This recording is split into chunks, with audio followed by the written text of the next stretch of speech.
And hello, everyone. I'm Bob Keyser. This is the Son of Man Urantia Project. Today's episode is Chapter 44. The Perean Mission begins.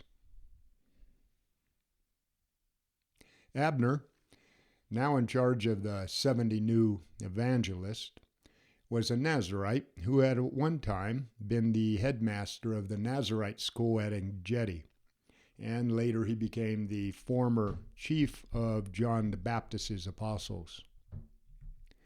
On Tuesday, January 3rd, AD 30, he called everyone together to give them their final orders before sending the 70 into all of the villages of Perea. The evangelists, and only occasionally, along with Jesus and the 12 apostles, took the gospel message to more than 85 villages in the area. The Perean mission lasted almost 3 months, and it was Jesus' last ministry to the people. After this work, he went straight to Jerusalem to pass through his final experiences as a mortal of the realm. The woman's corps now numbered 62, and they took over most of the work caring for the sick. Throughout this time, there were no miracles. They were concentrating on teaching the people the higher spiritual aspects of the gospel. More than anywhere else in Palestine, the people were excited, and in general, their message was accepted by the better classes. Most of the Jews had been relocated from this area during Judas Maccabee's time, and now Perea was about equally Gentile and Jewish. It was the most beautiful province in all of Palestine. The Jews often called it the land beyond the Jordan. During this mission, Jesus divided his time between the Pella camp and helping out the others as they taught in the various villages. Although Jesus had not told them to do so, Abner and the 70 baptized all of those who came to believe in the gospel. At the Pella camp. By the middle of January, more than 1,200 people were staying at Pella. Jesus, when he was in the camp, taught the crowds at least once a day, usually about 9 o'clock in the morning, if it wasn't raining. Peter and the other apostles taught in the afternoons. The evenings, as usual, were reserved for Jesus' question and answer sessions with the apostles and the other more advanced disciples. These evening groups averaged about 50 people. By the middle of March, when Jesus left for Jerusalem, there were over 4,000 people attending the morning lessons that either Jesus or Peter gave every morning. Jesus decided to end his time on earth when his message was at a peak during this second no miracle phase of spreading the gospel. 3/4 of these crowds were sincere people looking for the truth, and the others were Pharisees from Jerusalem and others who doubted his message. Jesus and the apostles devoted most of their time to the crowd at the Pella camp. The 12 paid little attention to the field work and only went out with Jesus to visit Abner's crew on occasion. Abner was well acquainted with the Perean district. This is where John the Baptist had done most of his work. After setting out on the Perean mission, Abner and the 70 never returned again to the Pella camp. Sermon on the Good Shepherd.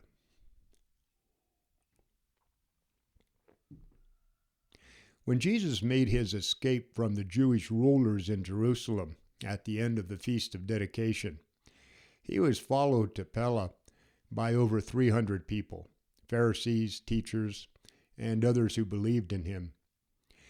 It was to a group of about 100 of these people, along with the 12 apostles, that Jesus preached the sermon on the Good Shepherd.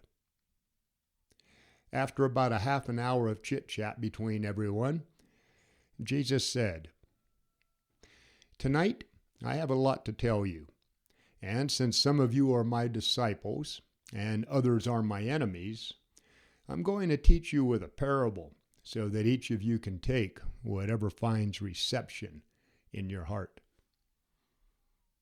Here tonight are men who would be willing to die for me in this gospel, and some of them will in the years ahead. There are also men here, slaves of tradition, who have followed me to this place and who, along with their deluded leaders, want to kill the Son of Man. The life that I now live with you as a man will judge both of you, the true shepherds and the false shepherds. If the false shepherd is blind, he would have no sin. But you do not claim to be blind. You claim that you can see. You say that you are the teachers of Israel, and because of that, you do sin. In times of danger, the true shepherd gathers his flock into the sheepfold, a pen or corral to keep them safe. And when the morning comes, he enters into the fold by the door, and when he calls, the sheep know his voice. Every shepherd who gains entrance to the sheep's corral by any other way than the door is a thief. The true shepherd enters the fold after his helper has opened the door for him, and his sheep, knowing his voice, come out at his word. And when those sheep that are his are brought out, the true shepherd goes before them. He leads the way, and the sheep follow him. His sheep follow him because they know his voice. They will not follow a stranger. They will run from the stranger because they do not know his voice. This crowd that is gathered around us here are like sheep without a shepherd. And when we speak to them, they know the shepherd's voice and they follow us. At least those who thirst and hunger for truth and righteousness do. Some of you are not of my fold. You do not know my voice, and you do not follow me. And because you are false shepherds, the sheep will not know your voice, and they will not follow you." And after Jesus told them this parable, no one asked him a question. After a little while, he started to speak again and discussed the parable.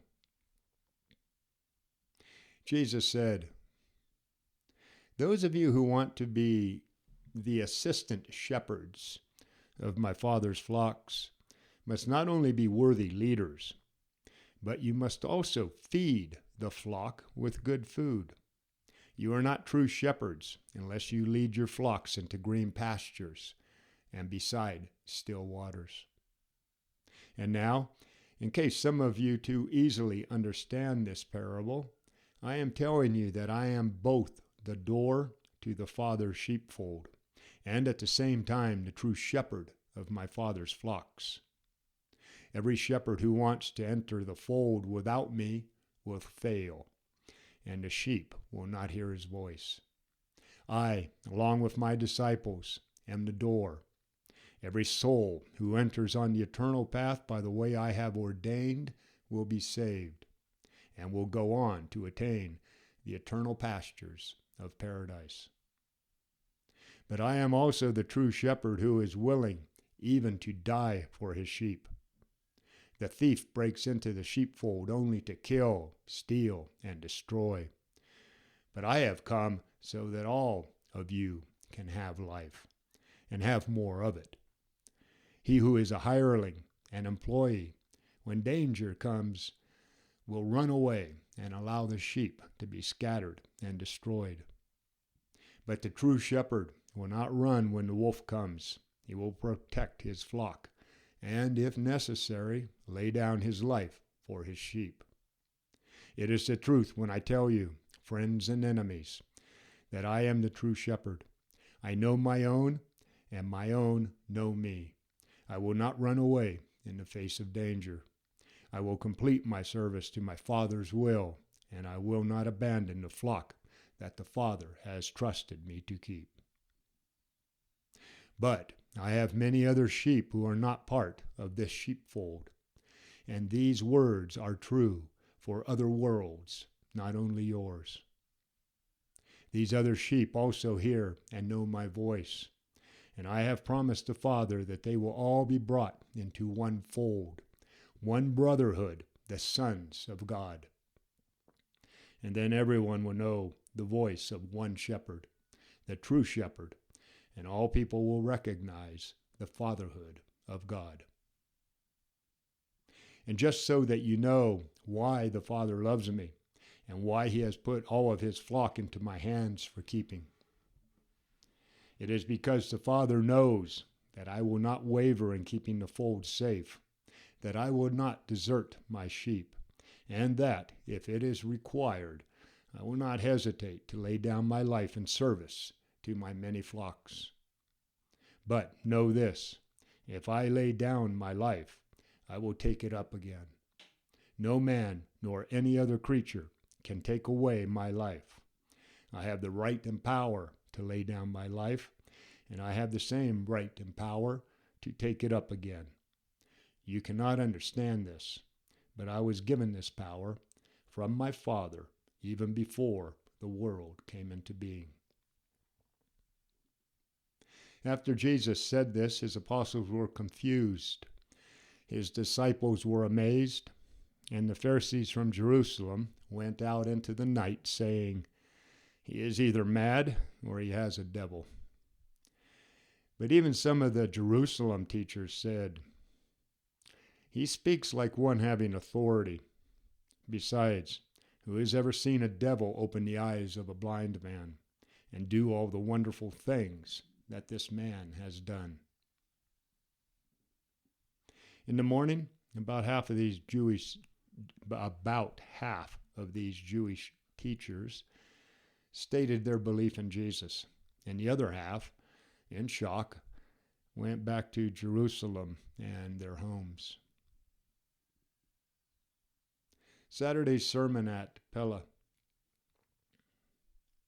By the end of January, the crowds gathering on Saturday afternoons for the Sabbath services had grown to almost 3,000 people. On this Saturday, January 28th, Jesus preached the sermon on trust and spiritual preparedness. After Simon Peter gave everyone some opening remarks, Jesus said,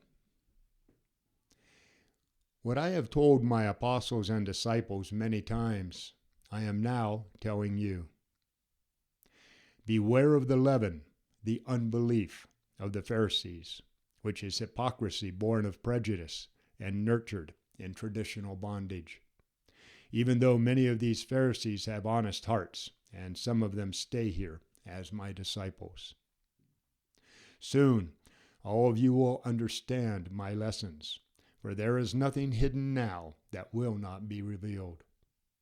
All that is now hidden from you will be made known when the Son of Man has completed his mission in the flesh on earth. Soon, very soon, the things that our enemies are now planning in secrecy and in darkness will be brought out into the light, and they will be announced from the rooftops. But I am telling you, my friends, that when they want to destroy the Son of Man, do not be afraid of them. Do not fear those who, although they maybe kill the body, after that have no more power over you. I warn you to fear no one, in heaven or on earth, but instead to rejoice in knowing him who has the power to deliver you from all wickedness and to present you blameless before the judgment seat of a universe. Are not 5 sparrows sold for 2 pennies? And yet, when these birds flit about looking for food, not one of them exists without the Father, the source of all life, knowing it. To the seraphic guardians, the very hairs of your head are numbered. And if all of this is true, why should you live in fear of the many trifles, the little things that come up in your daily lives? I am telling you, Fear not, you are much more valuable than a bunch of sparrows. All of you who have had the courage to state your faith in my gospel before everyone else, I will soon praise before the angels of heaven. But he who knowingly denies the truth of my teachings in front of men will be denied by his guardian of destiny, even before the angels of heaven. Say what you will about the Son of Man, and you will be forgiven. But the people who presume to blaspheme against God will hardly be forgiven, because when men go so far as to knowingly say that God's deeds are the forces of evil, those types of rebels will hardly want to have their sins forgiven. In other words, it is not that God would not forgive them, but rather that they have hardened themselves so much that they will not ask for forgiveness. And when our enemies bring you before the rulers of the synagogues and before other high courts, do not be worried about what you will say or anxious about how you will answer their questions, because the Spirit that dwells in you will, for certain, teach you in that very hour what you should say in honor of the gospel of the kingdom. How long will you procrastinate in the valley of decision? Why do you go back and forth between two opinions? Why should Jew or Gentile hesitate to accept the good news that he is the Son of the eternal God? How long will it take us? How long will it take us to persuade you to joyfully enter into your spiritual inheritance? I came into this world to reveal the Father to you and to lead you to the Father. The first I have done, but the last I cannot do without your consent. The Father never forces any man to enter the kingdom. The invitation has always been and always will be, whosoever will, let him come and freely partake of the water of life. When Jesus had finished speaking, many people went down to the river to be baptized by the apostles in the Jordan, while Jesus answered questions for the people who remained behind. Dividing the inheritance.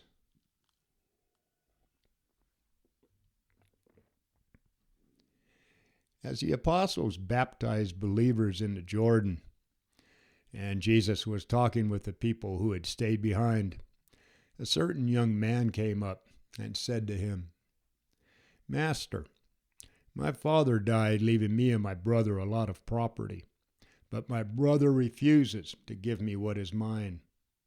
Will you, then, ask my brother to divide this inheritance with me?"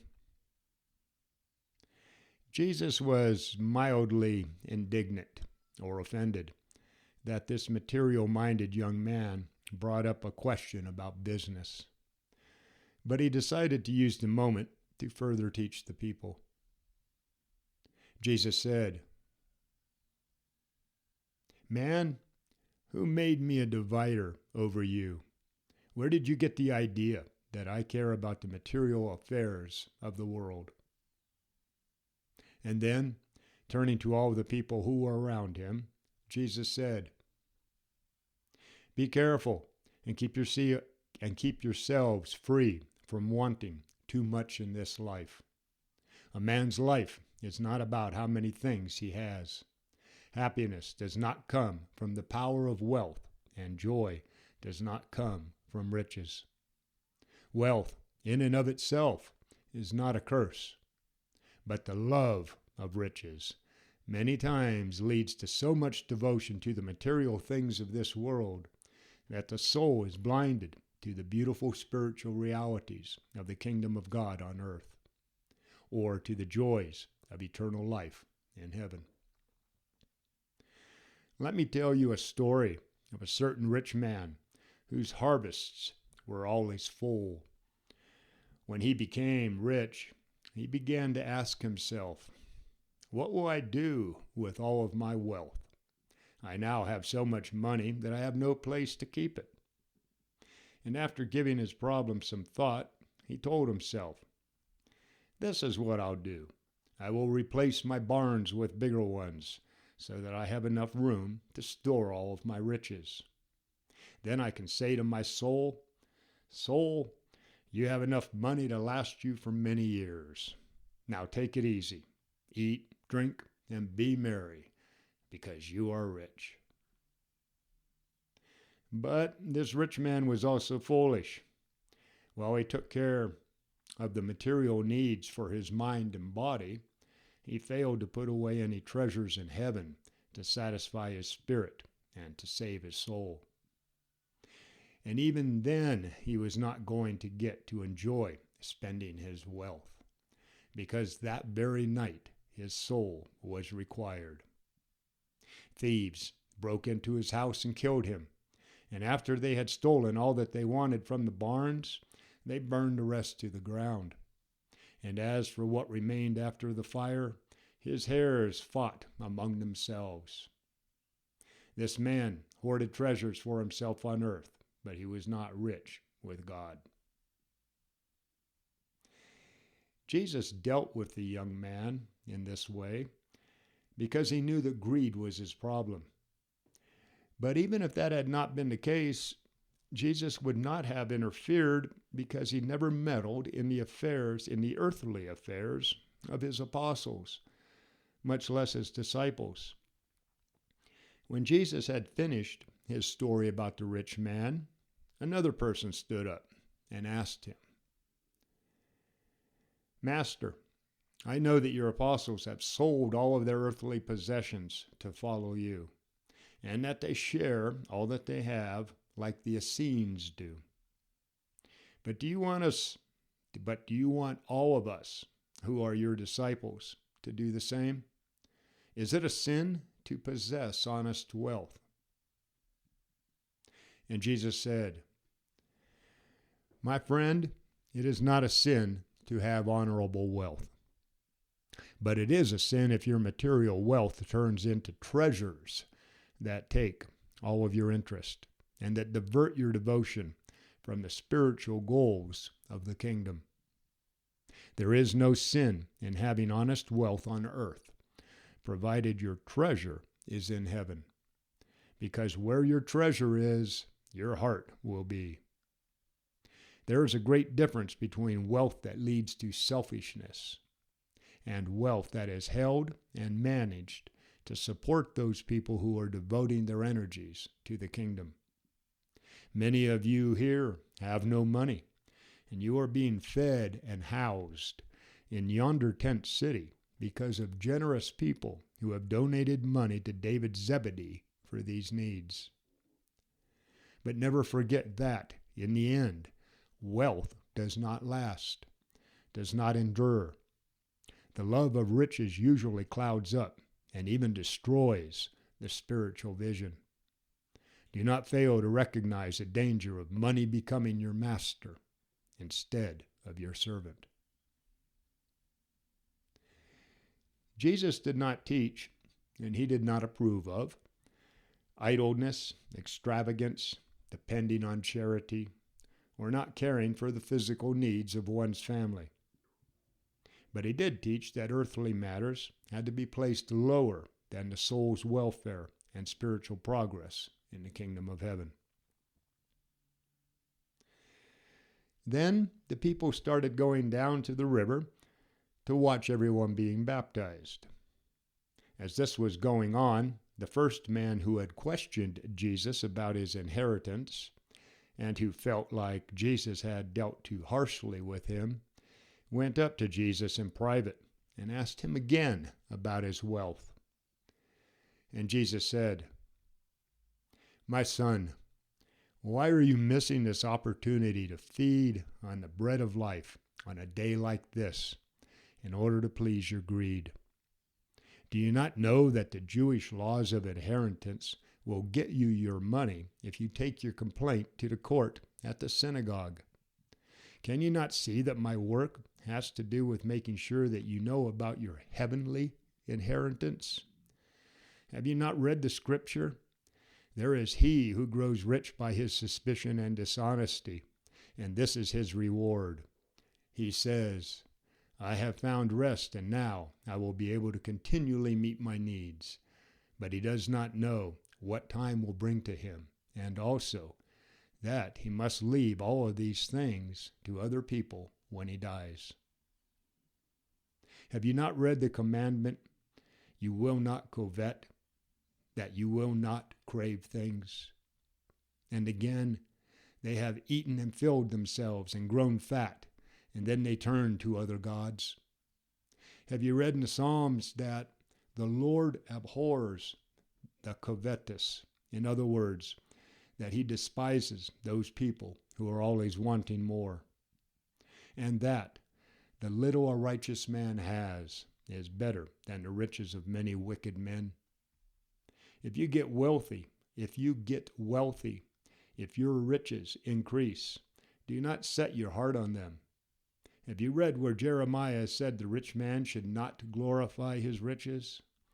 And Ezekiel spoke the truth when he said, with their mouths they make a show of love, but their hearts are set on their own selfish gain. As Jesus sent the young man away, he said, My son, what will it profit you if you gain the whole world, and yet you lose your own soul? Another person standing nearby asked Jesus how the wealthy would be received in the day of judgment.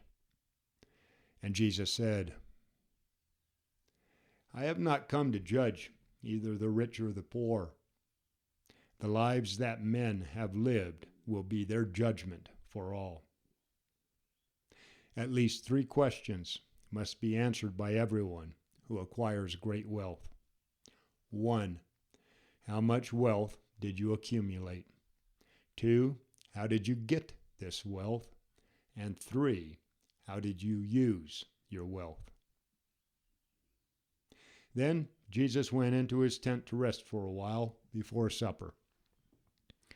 When the apostles had finished baptizing the people down in the river, they also came to talk to Jesus about wealth on earth and treasure in heaven. But by then he was already asleep. Talks to the apostles on wealth. That evening after supper, when Jesus and the 12 were gathered around for their daily meeting, Andrew asked, Master, while we were baptizing the believers, you said a lot to the crowd of people who stayed behind here that we did not hear. Would you be willing to repeat for us what you said? And Jesus said, Yes, Andrew, I will talk to you about these matters of wealth and self-support. But what I say to you, my apostles, must be different than what I told the disciples and the crowds, since you have given up everything, not only to follow me, but to be ordained as ambassadors of the kingdom. You have already had several years of experience, and you know that the Father whose kingdom you are announcing will not desert you. You have dedicated your lives to the ministry of the kingdom. Because of that, do not be worried about the things of the earthly life, like what you will eat, or for your body, or what you will wear. The welfare of the soul is more than food and drink. The Spirit's progress is far more important than fancy clothing. When you are tempted to doubt that you will be fed, consider the ravens. They do not sow or reap, and they have no barns or warehouses. And yet the Father provides food for every one of them that looks for it. And how much more valuable are you than many birds? Besides, all of your worrying can do nothing to take care of your material needs. Which of you, by worrying, can add 6 inches to your height, or a day to your life? Since such things are not in your hands, do not worry about any of these little problems. Consider the lilies, how they grow. They do not work or spin thread. Yet, I say to you, even Solomon in all of his glory was not dressed up like one of these lilies. If God dresses the grass of the field, which is alive today and tomorrow is cut down and thrown into the fire, how much more will he clothe you, the ambassadors of the heavenly kingdom? O you of little faith, when you wholeheartedly devote yourselves to the proclamation of the gospel of the kingdom, you should not worry concerning the support of yourselves or the families you have given up. If you truly give your lives to the gospel, you will live by the gospel. If you are only believing disciples, you must earn your own bread and donate to the needs of all who heal, preach, and teach. If you are anxious about your bread and water, how are you any different from the nations of the world who so carefully look for such needs? Devote yourselves to your work, believing that both the Father and I know that you need all of these things. Let me assure you, once and for all, that if you dedicate your lives to the work of the kingdom, all of your real needs will be met. Look for the greater thing, and the lesser things will be found there. Ask for the heavenly, and the earthly will be included. The shadow is certain to follow the substance. You are only a small group, but if you have faith, if you do not stumble in fear, I am telling you that it is my Father's good pleasure to give you this kingdom. You have stored your treasures where the purse does not grow old, where no thief can steal it, and where no moth can destroy it. And as I told the people, where your treasure is, there is also your heart. But in the work that is just ahead of us, and in the work that remains for you after I go to the Father, you will be seriously tried. You must all be on your guard against fear and doubt. Every one of you, prepare your minds and refresh your souls in worship. Stand guard like men who are watching for their master to return from the marriage feast, so that when he knocks on the door, they can quickly open it up for him. Such watchful servants are blessed by the master who finds them faithful at such a great moment. Then will the master make his servants sit down while he himself serves them. It is the truth when I tell you that a crisis is just ahead in your lives, and it is your duty to watch and to be ready. You know full well that no one would let his house be broken into if he knew what time the thief was going to come. Watch out for yourselves, because at a time that you least suspect, and in a way that you do not expect, the Son of Man will leave. For a few minutes, the 12 sat in silence. They had heard some of these warnings before, but not in exactly this way. Answer to Peter's question. As they sat there thinking about all of this, Simon Peter asked, "Do you speak this parable to us, your apostles, or is it for all of the disciples?" And Jesus said, "In the time of testing, a man's soul is revealed. Trial, hardship, discloses what is really in the heart. When the servant is tested and proven, then the Lord of the house can put the servant in charge of his household and be safe trusting this faithful steward to see that his children are fed and nurtured. Likewise, I will soon know who can be trusted with the welfare of my children when I have returned to the Father. Like the Lord of the household will put the tried and true servant in charge of the affairs of his family, so will I praise those who endure the hardships of this hour in the affairs of my kingdom. But if the servant is lazy and starts to say in his heart, my master is late in coming, and he begins to mistreat his fellow servants and to eat and drink with the drunken, then that servant's Lord will come at a time when he is not looking for him, and finding him unfaithful, will throw him out in disgrace. So, do yourselves well by preparing yourselves for that day when you will be visited suddenly and in an unexpected manner. Remember, much has been given to you. Because of that, a lot will be required of you. Fiery trials are drawing near. I have a baptism I must go through to elevate me, and I am on watch until this is done. You preach peace on earth, but my mission will not bring peace in the earthly affairs of men, at least not for a time. When 2 members of a family believe in me, and the other 3 members reject this gospel, the only result can be division. Friends, relatives, and loved ones are going to break apart because of the gospel you preach. True, each of these believers will have great and lasting peace in his own heart, but peace on earth will not come until all people are willing to believe in and enter into their glorious inheritance as sons of God.